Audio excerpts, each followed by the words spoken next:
Habari, leo nataka kukuambia kitu kimoja. Mafanikio yanaanza na wewe kujijua.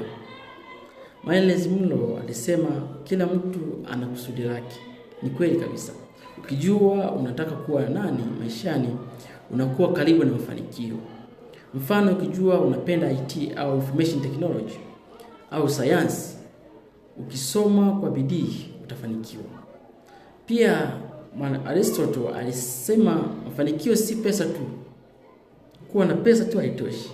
Ila mafanikio ni kuwa mtu mwema, mwenye nidhamu na anayefanya mambo kwa ubora.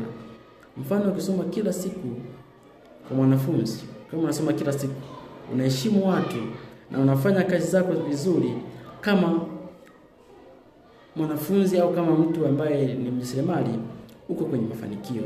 Kumbuka, usikate tamaa, anza kidogo. Endelea kujifunza kila siku, hata kama kujifunza kwako kunapitia nyakati ngumu, lakini kujifunza kwako kila siku kunakupelekea wewe kufika sehemu ambayo umekusudiwa. Lakini pia hapo ndipo mafanikio yanapoanzia.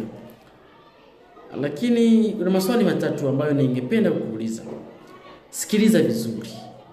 Mafanikio hayaji kwa bahati, mafanikio yanajengwa. Jiulize kwanza leo, nataka kuwa nani?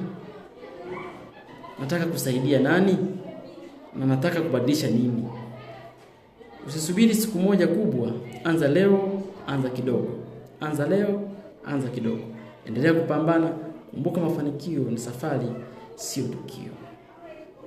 Kadri unavyozidi kupiga hatua, ndivyo unavyozidi kujipatia nafasi ya kufanya vizuri kwa mbele. Asante sana, naitwa Mwalimu Yohana. Endelea kusubscribe na comment, utakuwa mtu wa kwanza kupokea taarifa zetu. Nakushukuru sana.